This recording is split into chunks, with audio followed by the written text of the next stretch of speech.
آئیے کتاب رحمت سورہ الکہف اٹھائیں۔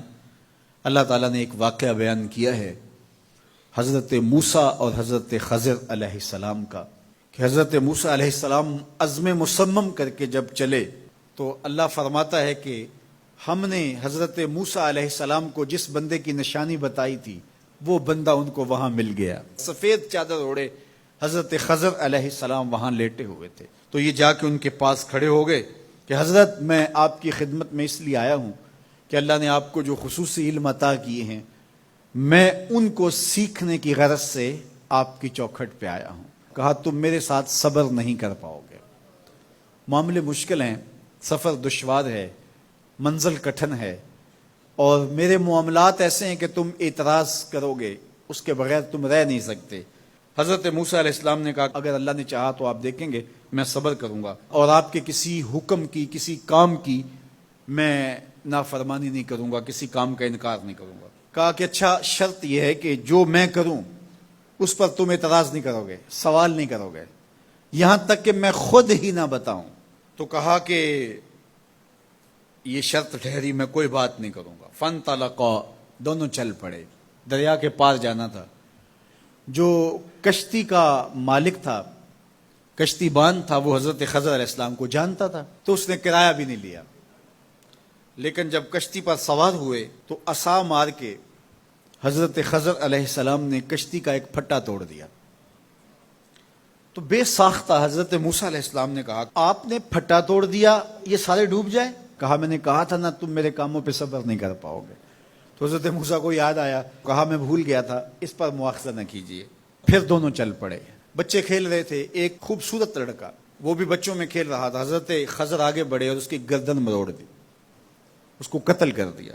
صاحب شریعت تھے حضرت موسیٰ علیہ السلام، نہ رہ سکے، پھر بول پڑے ایک جان کو بغیر کسی جان کے بدلے میں قتل کر دیا، اس نے گوایا کیا تھا ہمارا؟ آپ نے بہت ہی جو ہے وہ غلط کام کیا، یہ کام اچھا نہیں کیا آپ نے۔ کہا میں نے کہا نہیں تھا کہ تم میرے ساتھ صبر نہیں کر پاؤ گے۔ کہا ایک موقع اور دے دیجئے، اب اگر میں نے کوئی اعتراض اٹھایا تو پھر دوبارہ مجھے آپ اپنی صحبت میں نہ رکھیے، عذر تمام ہو جائے گا۔ پھر دونوں چل پڑے، یہاں تک کہ ایک بستی میں دونوں آئے تو آپ نے بستی والوں سے کہا کہ ہم مہمان ہیں، آپ ہماری مہمان نوازی کیجیے، کھانا کھلائیے۔ تو انہوں نے انکار کر دیا، کہا کہ ہم تو آپ کو بلایا نہیں ہے، آپ خود آئے ہیں، آپ اپنے کھانے کا خود انتظام کیجیے۔ گزر رہے تھے گلی سے تو ایک دیوار گرنا چاہ رہی تھی، تو جلدی سے اس دیوار کو مرمت کر دیا۔ کہا حضرت ہم اگر چاہتے تو اس پہ اجر لے سکتے تھے، انہوں نے ہمیں کھانا تک نہیں دیا اور ہم ان کی دیواریں سیدھی کر رہے ہیں۔ کہا اب تمہاری میری جدائی ہو گئی، تم نے یہ بھی اعتراض کر دیا۔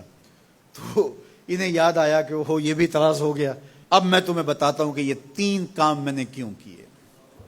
اللہ اکبر۔ اب سنیے، قرآن ہمیں بتاتا ہے کہ ظاہری علم بھی ہوتا ہے لیکن کوئی باطنی علم بھی ہوتا ہے۔ کہا وہ پہلی بات کشتی والی سنو، یہ 2 مسکین بچوں کی کشتی تھی، ان کے گھر کا چولہا اس کی کمائی سے جلتا تھا۔ دریا کنارے کنارے ایک ظالم بادشاہ رہا تھا جو لوگوں کی کشتیاں چھین رہا تھا، ہم نے تھوڑا سا عیب لگا دیا، وہ ٹوٹی کشتی چھوڑ کے چلا گیا۔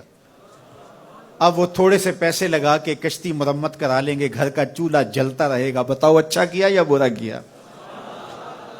کہا رہی بات اس بچے کی جس کو ہم نے قتل کیا، اس کے ماں باپ مومن تھے، نیک تھے، صالح تھے، بچے نے بڑا ہو کے بہت برا ہونا تھا، ہم نے اس کو قتل کر دیا، اللہ اس کے بدلے ان کو بہتر اولاد دے گا۔ علماء تفسیر نے لکھا ہے اس بچے کے بدلے میں اللہ نے ان والدین کو ایک بیٹی عطا کی جس کی نسل سے 70 نبی پیدا ہوئے۔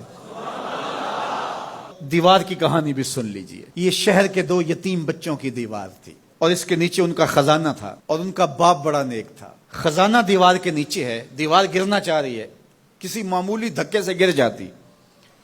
2 ہی صورتیں تھیں، یا وہ بچے خود اپنا خزانہ اٹھا لیتے یا لوگ اٹھا کے لے جاتے۔